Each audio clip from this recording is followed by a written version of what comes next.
Hi! So recently I've been seeing a lot of like eat with me's on, especially on TikTok actually. And most of them say, if you haven't eaten today, then come eat with me. In my eating disorder I didn't went like days without eating, or I still ate what, I don't know, probably most people would consider much if they knew that I had an eating disorder. So this didn't like apply to me, those videos. Like, I wouldn't like go a whole day without eating and then I'd be like, okay, now I eat with them. That wasn't me. So I thought I'd make one for all the people that are having a hard time eating, no matter how much you've eaten today. If you're still hungry and you can't bring yourself to get some food now, yeah, eat with me together. I know it's hard to, for example, if you're like alone in your room and you know you're hungry and you can't bring yourself to get up and eat because there's no one telling you should eat. But here I am telling you should go and eat something now. Actually, I'm struggling a bit as well today with eating enough and eating to my hunger cues, so yeah. This is not my whole snack, I already had some, but recently I've been craving like plain yogurt, so here I'm having plain yogurt. I don't know why I'm craving it, but we listen to that cravings. And some coffee. You know me, I love coffee. And yeah, eat with me. Whatever it is that you're having a hard time eating with, no matter how much you've eaten today, it doesn't matter. If you're still hungry, your body needs more food, and that means that you gotta eat. And if you like can't bring yourself to eat on your own, eat with me. Go grab a snack and then continue watching that video. I'm waiting for you. I'm waiting. Yep, I'm still waiting. Go get a snack. Get that snack now. We can have it together. I'm having mine here as well. And I'm gonna have it with you. We're gonna push through this together. And what I've been seeing in those videos as well is that the person in the video took like the first bite. And I'm gonna do the same thing because I know that taking the first bite is pretty hard. So in my case it's the first spoon, but... Okay, and now it's your turn. You got this. Well done. So, and now have your snack together with me, or meal, or whatever it is. And I'll be doing a little like Q&A, like a little get to know me Q&A, because I never like really told you anything about me. Like, I started this YouTube channel by talking about my future worries, but I never told you something about me.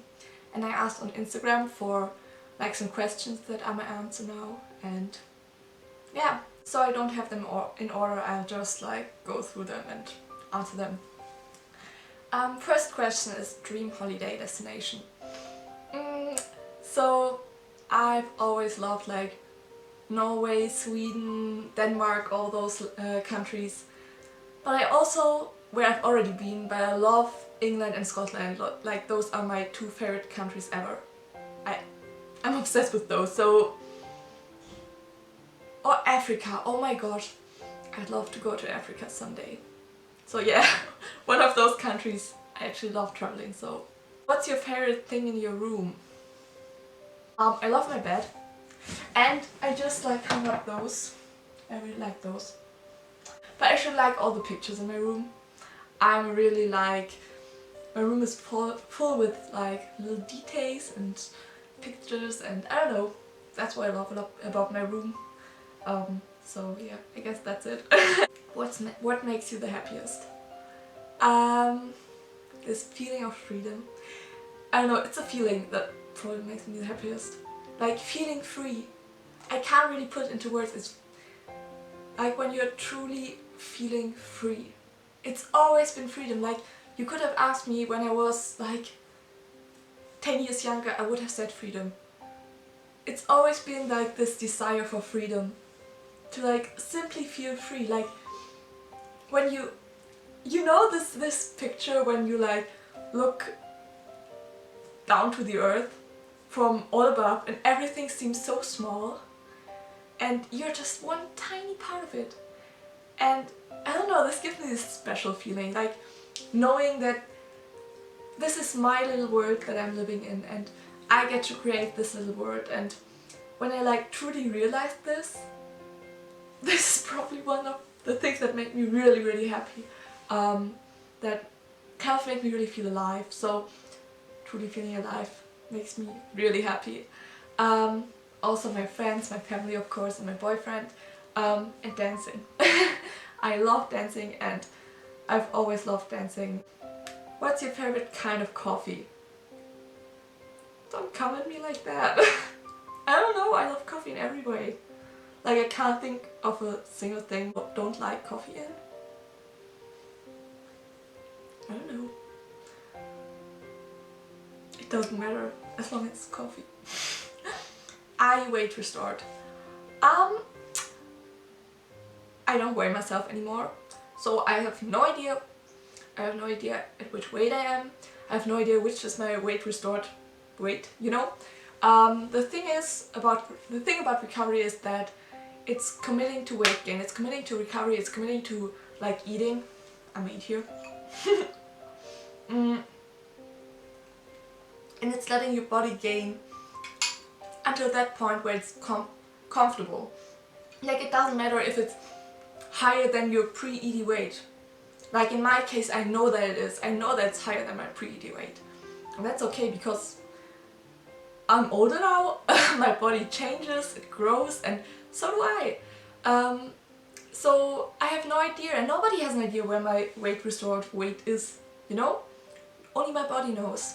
Nobody else, not my doctor, not me, not my therapist, nobody knows where my like healthy weight is. That's one thing only my body can know, and that's one thing where I have to trust my body that it will like get me there. Like I have to listen to my hunger cues and eat to my hunger cues, and whatever weight I'm at then is the weight I need to be at, and it doesn't matter which weight that is. So that's why I stopped weighing myself, because it doesn't matter. It doesn't matter at which weight I'm like weight restored. So that's the answer to your question.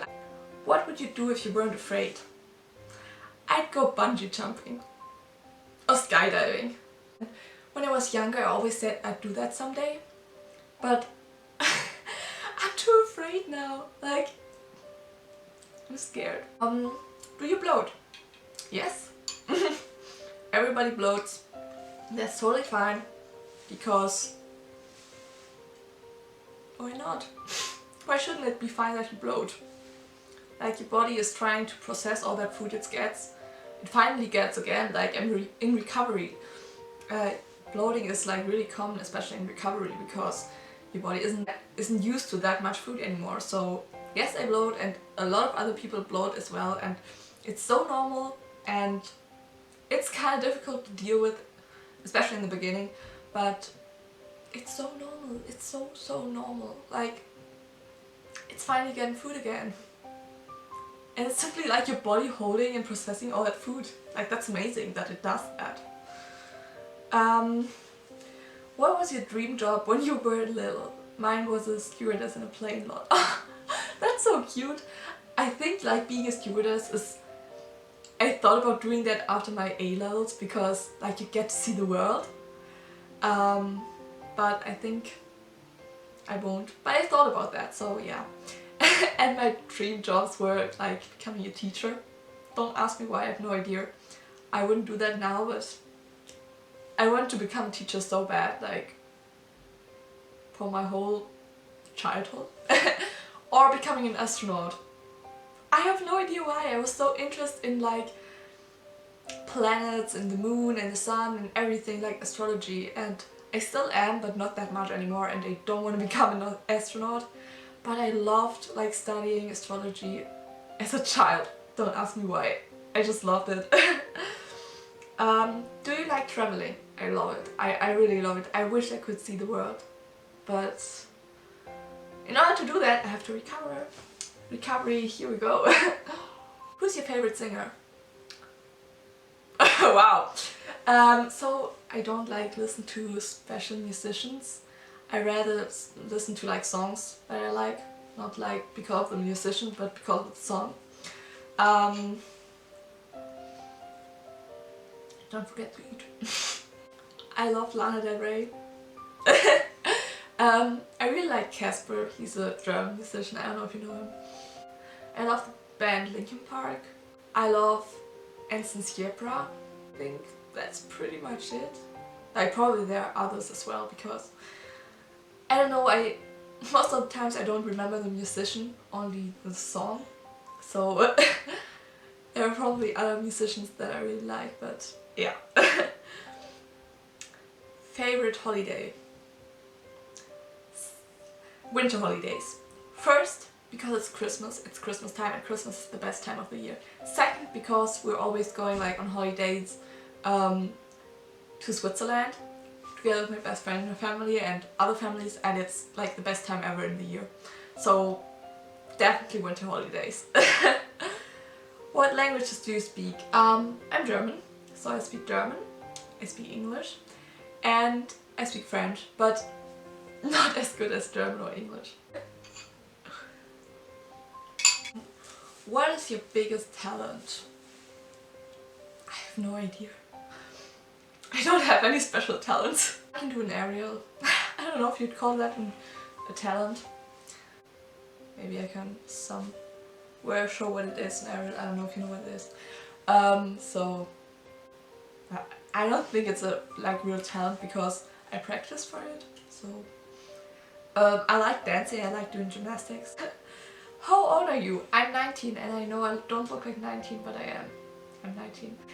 Exercise during recovery. For me it's a no, in the beginning especially. Like, I think in the beginning you should give your body rest. Like, even if it's a healthy thing for you. Like, that's my opinion. What I'm saying right now is my opinion and it can differ for everyone. That's only my opinion, and I think that exercise in especially the early stages of recovery, no matter your weight, is a no-go. Even if you're like having a healthy relationship with exercising, I think your body needs rest, especially in the beginning. Like, it needs rest and you have to give your body the rest it needs in the beginning. And also you like to make sure that you're having really having a healthy relationship with exercising, and that it's really not out of ED reasons. That's why you should like not exercise in the early stages of recovery. I think that you can like go back after a while if you're like sure it's out of the right reasons, and if you're sure you're making sure that you're eating enough, and if it's like helping you with your recovery. In my case, like dancing really helped me with my recovery. Like, I quit dancing in the beginning, but it helped me later on. It really helped me with my depression, and it wasn't out of ED reasons. On some days I like felt that it was my ED pressuring me to go dancing, and on those days I didn't go dancing. So if you like do it like that, then I guess it's okay, but not in the beginning of recovery. I think your body really needs rest in the beginning of recovery because it was put through so much, and I don't know, you just have to let your body be the way it is without trying to exercise, without trying to control your hunger or trying to control what you're eating. Just let your body be, and that's why I think it's a no in the beginning. And like I said, when you've been in recovery for a while, then it's an individual thing. Like, some people still need to like work on their relationship, some can go back because it's helping them, but if you're not sure if it's helping you, I guess it's still no, because if you're not sure, then it's probably not out of the right reasons. How to deal with the mind's every food I eat during the day. Distraction. I know I say this a lot, but distraction is the key.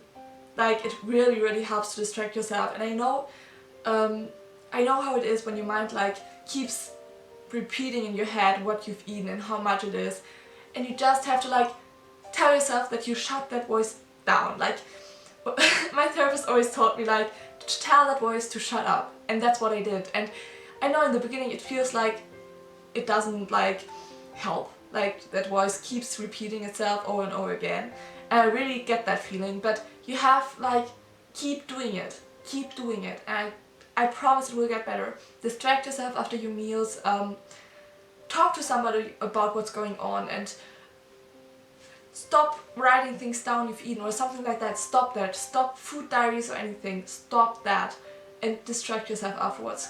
Say that, tell that voice to shut up, and that's what helped me. Have any siblings? Yes, I have a sister. Are you living the life you have dreamt of? Not yet, I guess. I'm still struggling a lot. But I'm becoming more and more the person I really want to be. Like, looking back at the person I was like 4 years ago, I don't want to be that person anymore. I remember being so sad that I'm not that person anymore, like a year ago. Like, I thought that I had ruined everything with my eating disorder, because now I couldn't be that person anymore. But I don't want to be that person anymore. Like, she wasn't who she really was. And she was superficial. Like, she cared more about the way she looked than the way she was. And she cared more about like what others thought about her than like creating memories and doing what she really likes. And I'm starting to become that person. Like, I'm starting to become that person that, I don't know, lays in bed and stares at the ceiling or stares at the stars at like 1 AM in the morning, listening to some music and just enjoying herself. And that's the person I want to be. And I'm slowly starting to realize that throughout this process of recovery that I'm still in, but throughout this process I started to become myself. Like, I haven't been more myself than I am now. Never. And I'm starting to actually like that person.